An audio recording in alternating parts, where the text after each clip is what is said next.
Hello and welcome back to another Out of Spec Reviews video. Welcome to another Inside Magna episode, and welcome to an office building somewhere in a secret location inside of Munich.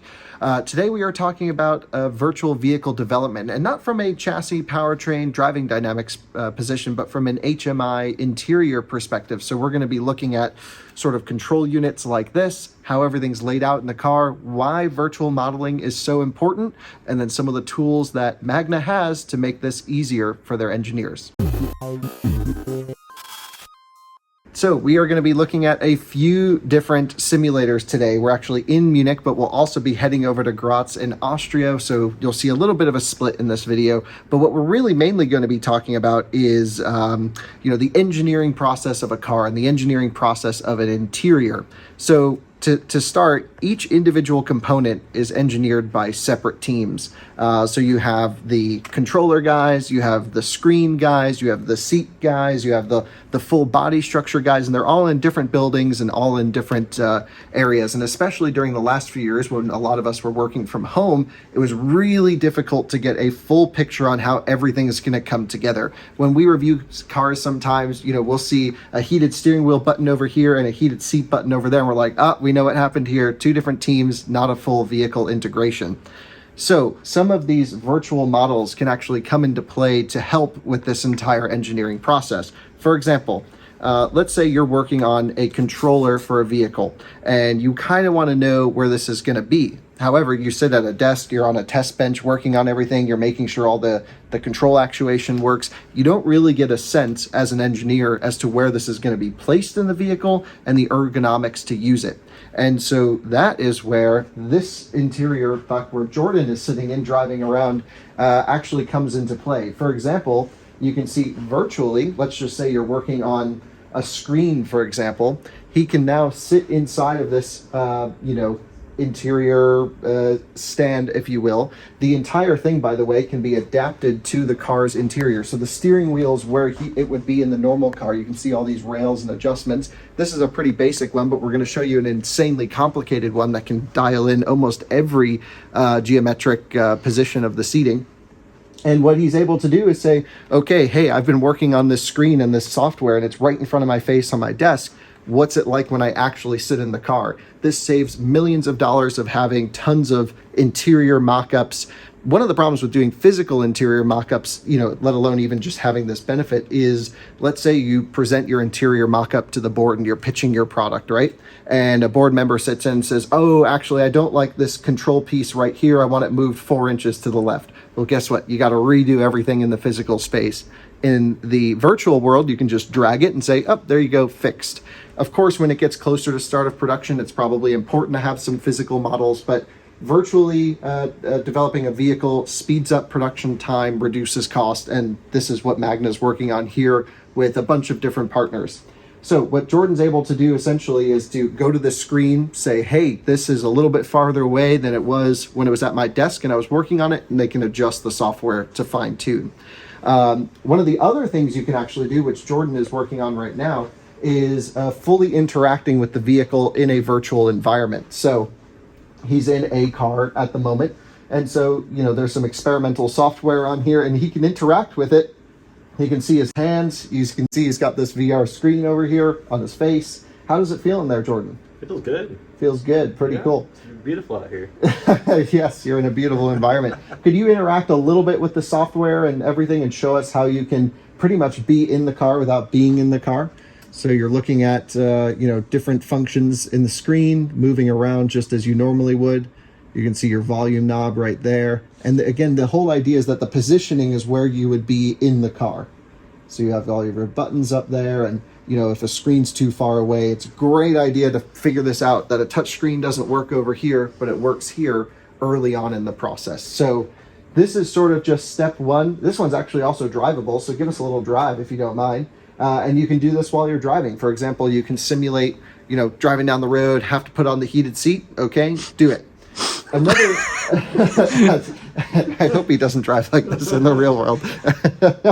Another simulation you can do, which I actually think is really interesting, is a lot of times you get tunnel vision when working on a project and developing a vehicle. You get so used to all your stuff being there, you become accustomed to it. early on in the process, it's good to get fresh minds, fresh people inside of your sort of interior idea and see ergonomically how it works for them. Where are their eyes going? You can track all these things. Can they complete certain tasks easily? And that's a great way to make sure a car is safe to use, easy to understand. What we're actually going to do now is hop over to Gratz in Austria, where there's a really insane version of this where you can dial in every single position so that we can basically model a whole interior, and everything you touch and feel is exactly where it's going to be sort of in the production version, or at least production intent version. So let's head over there. You'll join us in this insane interior buck over in Gratz, Austria. All right, so we're here with the VR section. So what do you use this for in Magna? Okay, and generally we use this in the early phase in a development project. So in the beginning, when we have rough data, first we do a layout. So it's mainly done, it's on the white paper, the layout. Yeah. And then there's a first draft existing, and then we go to the sitting buck, and then we do the first evaluation. Just to look, okay, is this the right sitting position for the vehicle? Do we need changes, modifications, something like this? Later on, then we get the first draft from the styling department. Then we do an overlay to the system. You sit inside of the vehicle.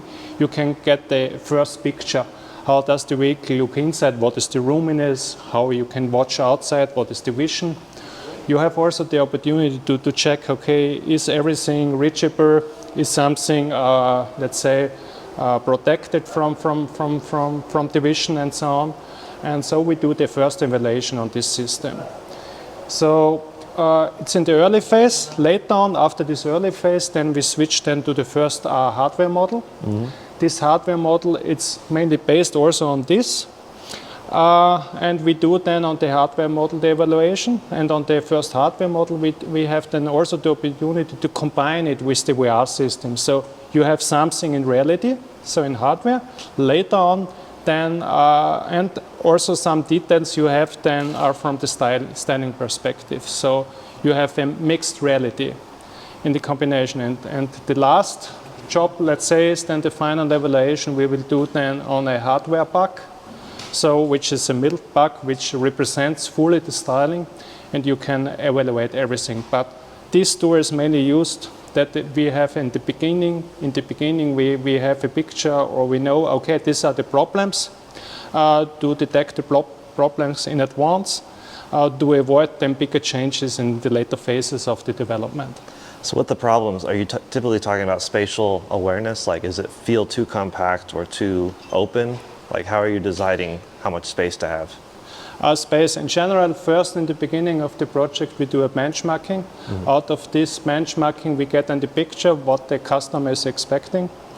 There on this, we define then measures in the vehicle, so therefore there's a special procedure. What we use, it's the GCIE procedure, where you can compare every car. In the US market is the SAE procedure. Mm-hmm. It's similar. Yeah. And based on these figures, we do the first draft, and then you can compare for sure. This is only then, let's say, figures, and figures is not all. Because in the end, you have then also this appearance. If you sit in a car, and maybe it's the same figure, the number, yeah, but the appearance is different because different materials, and so based on this system, you can then better imagine, okay, we are Versa, for example, but the appearance in total is better. So no change needed. Or in the opposite direction that we say, okay, yeah, we are better than the other one, but the appearance is worse in this area. So it feels too close, and so you have the opportunity with this system to evaluate in the beginning of the project. So how many people will experience the car through the system to get a feel? Because you have to have a lot of different opinions, right, to develop? Yes, we have a proper testing at different stages then in the project. First, this will be used from our experts from the ergonomics. Mm-hmm. They use it in the first phase, and later on we do then a proband testing.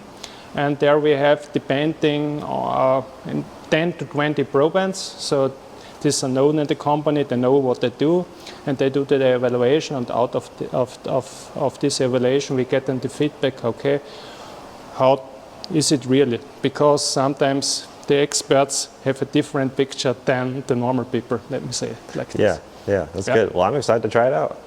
Is it okay for you? Yeah. Now you can see a small daughter. Yep. It's the calibration. Wow, yeah, there we go.